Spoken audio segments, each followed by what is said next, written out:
Saudara kita yang terbaring di rumah sakit hari ini, sayup-sayup suara azan dari masjid rumah sakit masuk ke telinganya. Dia menonton di televisi acara live salat Jumat, tapi saat itu dia hanya mampu terbujur kaku. Ruhnya masih ada dalam jasad. Anaknya tidak bisa berada di sampingnya karena security tidak mengizinkan keluarga berada di dalam ruang ICU.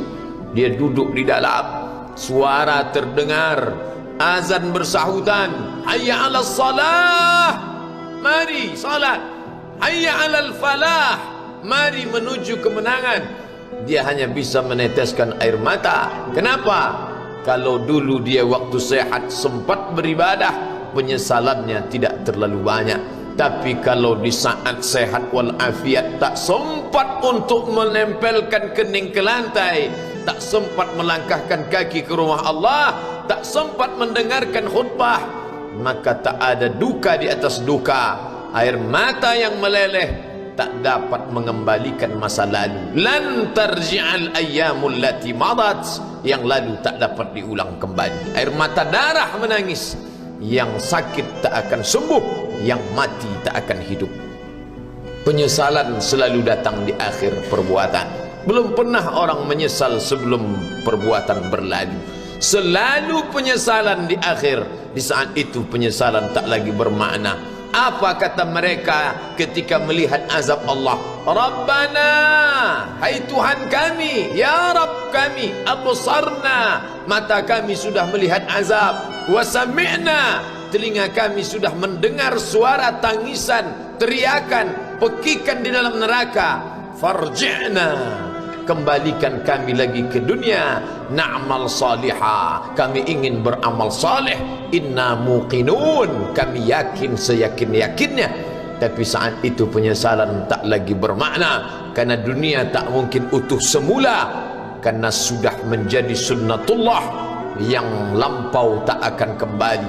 Idza sama'un fatarat, langit terbelah, wa idzal kawakibun tasarat, planet-planet bertabrakan, wa idzal biharu fujirat, lautan diledakkan, diletupkan, wa idzal quburu bu'asirat, semua yang dikubur dibangkitkan. Alimat nafsum ma qaddamat wa akharat, disitulah orang baru sadar apa yang dulu pernah aku lakukan. Wa qadimna ila ma amilu min amalin, semua amal mereka kami tunjukkan, kami datangkan. Ini amalmu, ini infakmu, ini wakafmu, ini sedekahmu, ini salawatmu, ini bacaan Qur'anmu, ini zikirmu. Tersenyum mata melihat amal. Faman ya'mal mithqala dzarratin khairan yarah. Tapi jangan lupa, apakah yang dosa-dosa itu dilupakan begitu saja? Yang buruk pun akan nampak juga. Faman ya'mal mithqala dzarratin syarran, sebesar ujung rambut, sebesar telapak kaki semut yang hitam, di atas batu yang hitam, di tengah malam yang kelam, di dalam samudra yang gelap, akan ditampakkan juga pada hari itu. Yauma tublas sarair, segala rahasia ditunjukkan, dan mata akan melihat dengan penglihatan yang nyata.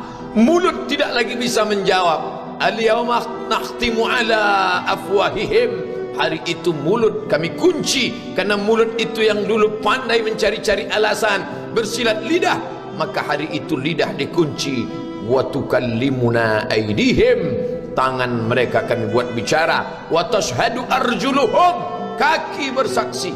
Apa yang akan dibicarakan tangan, apa yang akan dipersaksikan kaki. Bima kanu yaksibun, semua yang pernah dilakukan di masa yang lalu.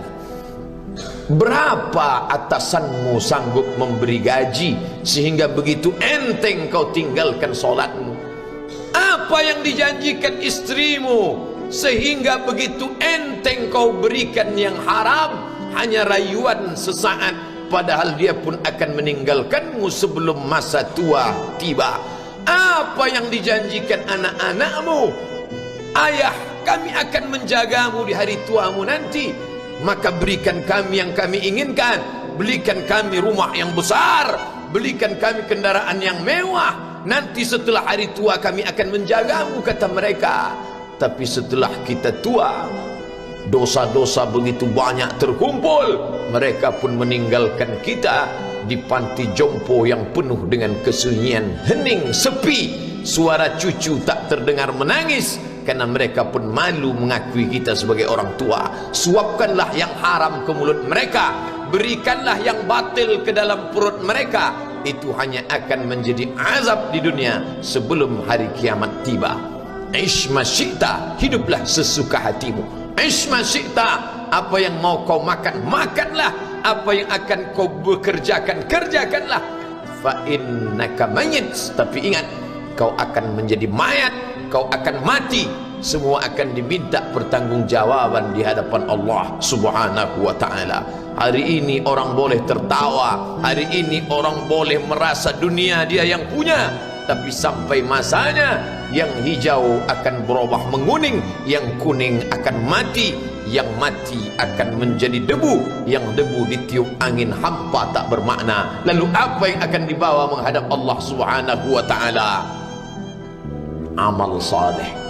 Kalau pernahlah mulut itu membaca sepotong dua potong ayat sebelum berangkat bekerja, kalau sempatlah masuk ke kamar mandi mengambil air wudhu, solat sunat duha sebelum berangkat bekerja, kalau sempatlah ketika duduk dalam suasana santai membuka iPad lalu dibuka Quran digital sambil melihat beberapa ayat, merenungkan maknanya, mengingat mati, kalau sempatlah mulut mengucapkan subhanallah wa bihamdihi subhanallahil azim, kalau sempatlah anak istri dibawa ke masjid iktikaf mendengarkan pengajian, kalau sempatlah beberapa persen dari pendapatan itu dilimpahkan ke rumah anak yatim panti jompo masjid, kalau sempatlah beberapa meter tanah dibeli untuk pembebasan mendirikan rumah Allah, kalau sempat memberikan beberapa karpet untuk rumah yang selalu ditinggalkan, kalau sempatlah membelikan beberapa kilo beras untuk yatim piatu dan panti jompo,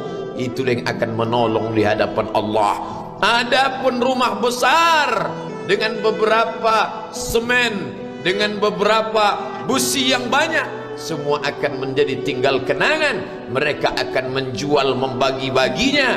Tanah yang dulu harganya semeter 100.000 sekarang sudah menjadi 5 juta. Mereka akan bagi-bagi itu semua kepada ahli waris. Lalu kita hanya membawa 3 helai kain tipis yang tidak berjahit, dan itu semua menjadi milik orang. Kalau dulu mereka kita didik dengan pendidikan yang baik, di tengah malam mereka bangun menetes air matanya, lalu dia berdoa, Rabbighfirli wa liwalidayya warhamhuma kama rabbayani shaghira, seperti tetesan embun di tengah gurun Sahara yang panas. Kalau sempatlah mereka berdoa, Allahumma fir lahu warhamhu wa'afihi wa'fu anhu, maka mengalirlah air yang sejuk ke tenggorokan yang kering. Kalau sempatlah mereka membeli makanan, diundangnya anak yatim, diusapnya kepala, ya Allah, terimalah sedekahku ini untuk almarhum ayahku, almarhumah bundaku. Aku tak dapat membalas budi baik mereka, ya Allah, mereka sudah mendahului aku. Maka akan mengalirlah itu sebagai perlipur lara di tengah alam barzakh sementara kiamat tiba. Tapi kalau mereka hanya dididik dengan keduniawian, dididik dengan kemewahan, disumbat mereka dengan materi, tak pernah diingatkan pada mati. Ketika kita mati, mereka pun juga akan mati perasaan ingatannya. Paling celaka lagi, mereka mengingat kita dengan mengantarkan bunga, mereka mengingat kita dengan pakaian hitam, mereka mengingat kita dengan suara musik, mereka mengingat kita dengan memajang foto kita besar-besar di dalam rumah. Dan itu hanya menjadi penghalang rahmat Allah turun, tidak berkesan sedikit pun. Mereka sedang menyangka kalau dinyanyikanlah lagu kesenangan kita, terobat rindu hatinya. Kalau dipajangnya foto kita, dilingkarkannya karangan bunga, puas rindunya. Padahal itu tidak membuat pengaruh apapun kepada kita di alam barzakh. Maka sayang, buatlah sayang yang mengingatkan sesudah mati. Kalau rindu, buatlah kerinduan yang membuat dia akan tetap mengalir sebagai satu amal sesudah kematian. Idza matal insan, kalau manusia mati, inqata'a, dulu rajin membaca Quran berhenti, dulu rajin salat tahajud berhenti, dulu rajin menghatamkan segala yang baik-baik berhenti. Tapi ada yang tetap mengalir. Di antara yang mengalir itu adalah sedekatun jariyah.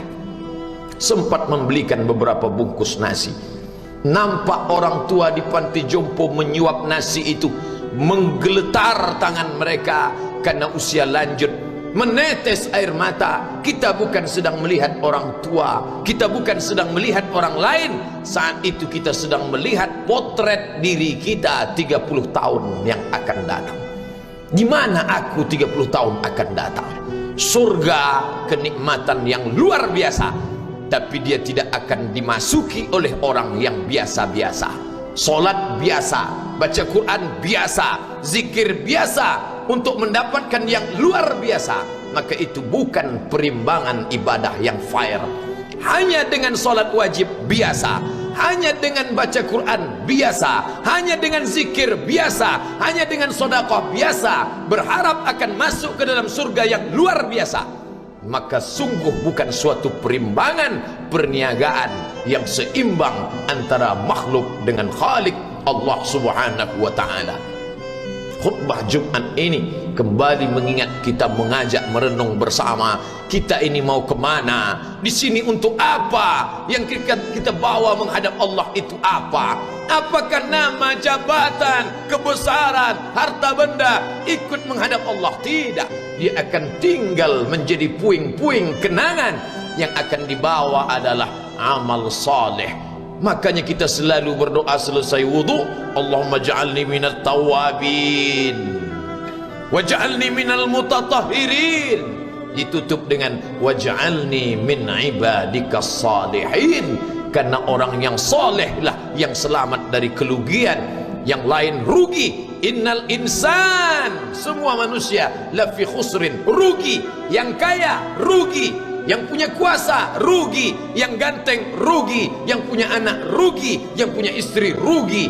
Tapi ada yang beruntung, illallazina amanu, kecuali yang beriman, wa amilus salihati, dan beramal saleh. Itulah orang yang beruntung, karena dia akan hidup dalam kehidupan yang kekal abadi, membawa iman dan amal salehnya.